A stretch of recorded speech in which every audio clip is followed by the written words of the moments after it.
¿Por qué? ¿Por qué no matricular? No sé. ¿Tú discutir? ¿Tú discutir? ¿Tú discutir con tu mama?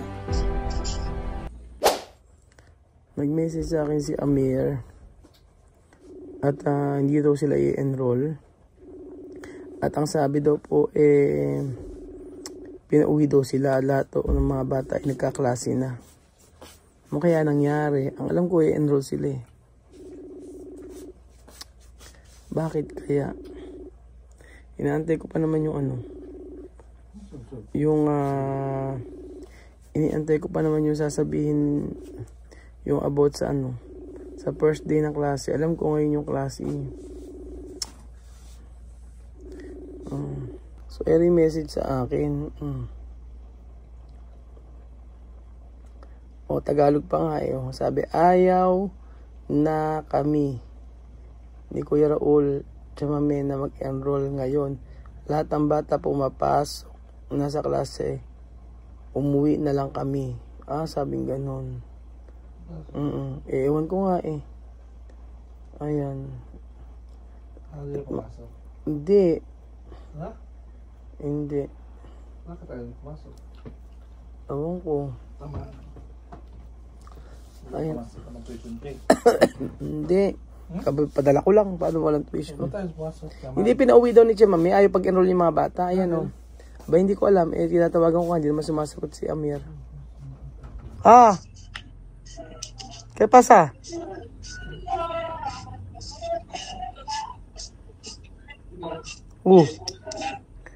¿Qué pasa?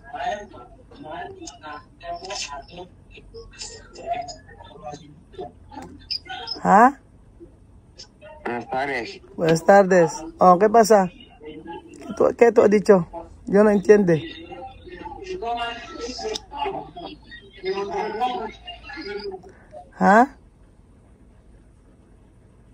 Wala signal. Ano kaya nangyari kay Amir? Reconnect. Hello? ¿Qué pasa? ¿Tu mamá no matricular tú?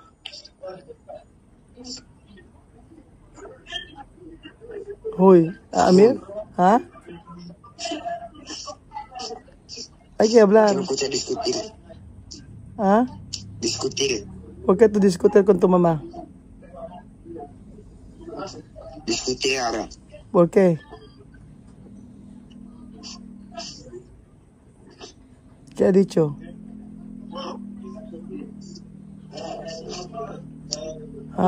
No sé. Ha dicho no.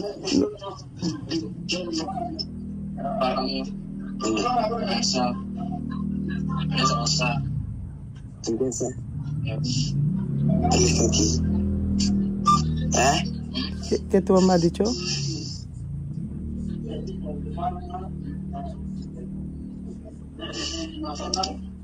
No sé. No sé. Tú has dicho tú volver a casa. No ir a la clase. Amir. Hay que hablar. ¿Qué pasa? Ahora que no matricularon.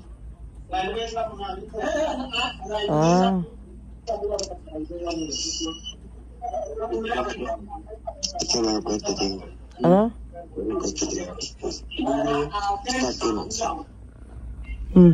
¿Por qué? Ay, Dios mío. No matricular. ¿Por qué? ¿Por qué no matricular? No sé. ¿Tú discutir? ¿Tú discutir? ¿Tú discutir con tu mamá? No. ¿O qué pasa? Aún no matricular. ¿Todos? ¿Todos?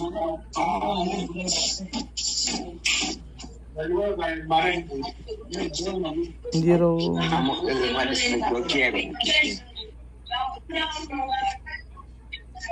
Ha? ¿Por qué? Aún no se llama la matrícula. ¿Por qué no matricular?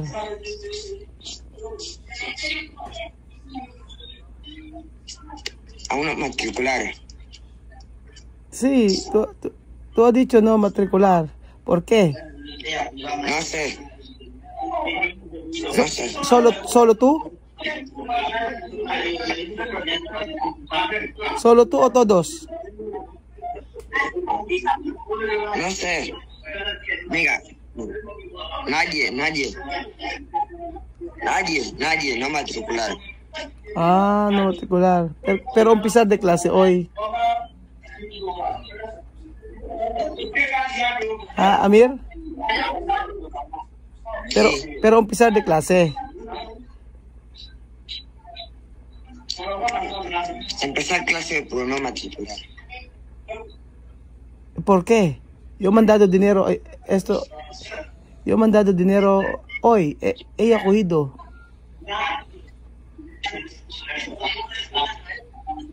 Sí. Oh, yo he mandado dinero.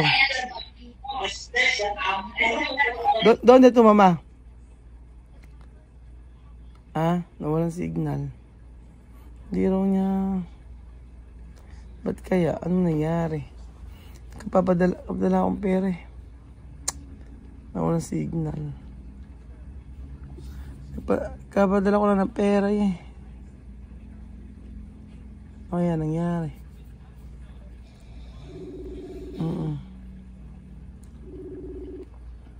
Ah.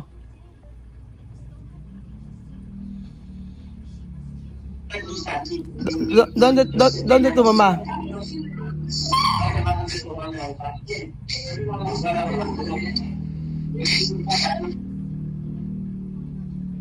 Ay, walang signal, mahina.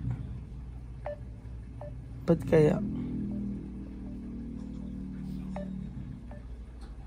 Nag-message lang siya sa akin eh.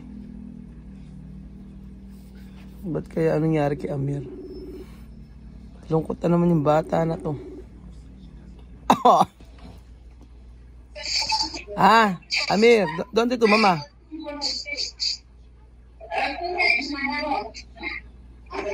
¿Tú no escuchas?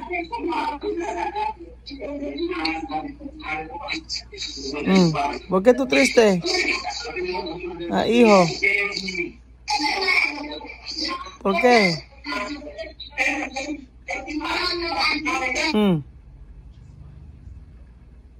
No, wala kasi na signal.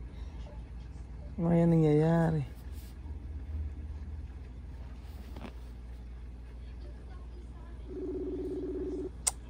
Mahina na signal. Ay, nako. Ano kaya ang... Ah! Amir, ¿tú no escucha? Ah, Amir? Lu.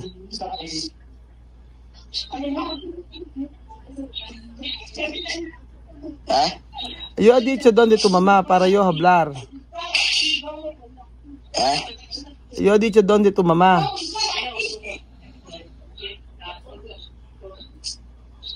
¿Ah?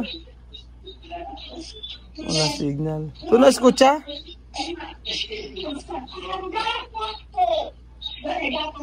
Ay, nasigaw signal. O, nagre-reconnect. Nagre-reconnect. Sabi ko, bakit hindi in-enroll? Oo. Tapos sabi niya kanina, ano daw, ano nangyari sa bata na to? Sino din-enroll? Sino daw lang? Ano?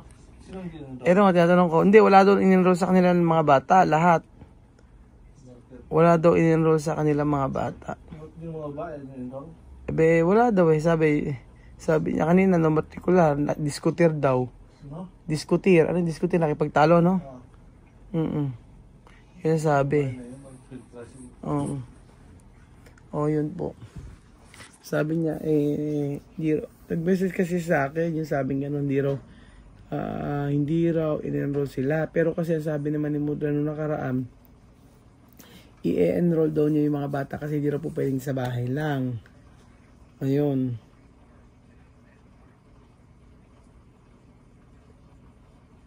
Ito sabi niya, oh. Sabi niya, no, hindi raw niya alam. Tumandal, dinero, gracias, pero no matrikular. Salamat daw sa pinadala kong pera. Pero hindi raw, yun ginamit sa pag-aaral. Oo. Oo.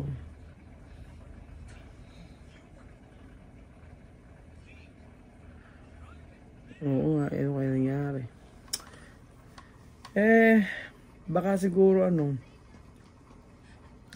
baka hindi lang na-enroll pa. So, hirap ang signal nila, hindi ako makakunik mabuti. Minisis ko naman si Vivian. Sabi ko, Vivian, ano ba nangyari? Sabi ni Amir, hindi raw siya in-enroll. Sabi naman ni Vivian, hindi, i-enroll naman daw. Hiniintay lang daw nila si Chamame na i-enroll. Kasi may mapasok na rin yung mga bata, bakit daw hindi pa ini-enroll yung mga bata? Sabing gano'n. Bakit siya asa bahay lang daw? Sila Sophie asa bahay lang daw. Si Misma sa bahay. Lahat ng bata nasa bahay lang. So, yun ang sabing gano'n ni Amir. Tapos, naintindihan ko niya diskutir. So, ibig sabihin nakikipagtalo. Sabi niya. So, baka naman hindi pa siguro lang na i-enroll. Pero i-enroll naman yun kasi yun ang sabi niya sa akin. So, pero salamat naman at pinadalan ko daw sila ng pera. Pero hindi nga lang daw in-enroll. So, inaantay ko mag-online si Chamame pero hindi naman online. Ngayon lang din kasi nakuha yung pera. Ang nangyari nga po mga amigo ay ang tagal kunin yung pera. Ngayon, message ko yung isang Pilipina roon. Ang sabi ko sa kanya ay umalis ka na kasi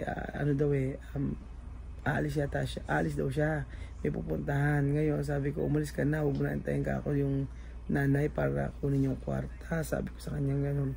Yun, kaka-message lang sa akin, sabi gano'n, umuulan daw kasi ngayon doon. O same dito sa Pinas. Ngayon sabi gano'n, nagpasalamat naman na daw si Mudra at nakuha na yung pera. Ngayon, inaantabayaran ko nga kung nakuha na. Nag-message naman bago mag-message si Amir.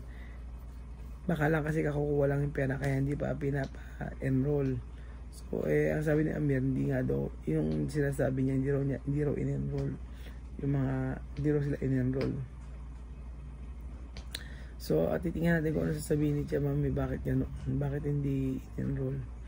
Ayun ako, baka siguro dahil ngayon lang nakuha yung pera. Pero nung nakaraan pa yun, sabi ko mag-iwan siya ng pera for partial payment. Sabi ko sa kanyang ganun. So, ayun po mga amigo. Thank you po yung sagot ni Chamame or ni Amir. Kung ano po yung sasabihin ni Chamame. Kasi ang ano ko doon, alam niyo na pagdating sa pag-aaral, diba? Iba yung ano niya kay Amir kasi nga sabi si Amir daw hindi mahilig mag-aaral. So iniisip ko baka mamaya ako ang sabi ni Amir siya lang hindi in-enroll. Hindi lang pala lahat pala sila ay hindi in-enroll. So ayan, pinakuha kay Mudra yung pera. Ang sabi naman niya yung pera daw nakuha niya. Oo. Nakuha daw niya yung pera na para daw po sa yung iba naman daw ay pang bumili sa semento 20,000, tapos yung iba ay buhangin, and then yung iba ay para sa eskwela doon po ng mga bata. So i-enroll naman. Hindi ko lang alam kung sino yung i-enroll. Pero sabi ko kay Amir, huwag ka na siya mag-alala kung di siya i-enroll, edi okay lang. Pupunta naman ako siya sa Pilipinas. Oo. So si Amir kasi yung hindi talaga ni Mudra. Hindi parang iba pagdating sa pag-aaral, hindi talaga siya ni Mudra. Pero i-enroll yun. Siyempre ayaw naman niya na hindi mag-aaral o pumasok si Amir, diba? So ayun po mga amigo, alis kami ngayon. Pero yun po ang update. Gusto na bumalik na Amir dito sa Pilipinas. At ang kausap ko talagang parang tahimik lang siya. At ayaw niya magsasalita mabuti. Nakausap ko. Oo, tsaka choppy pa. Wala, mahina ang internet. So ayun po mga amigo, thank you so much po sa panood ng episode na ito. God bless po.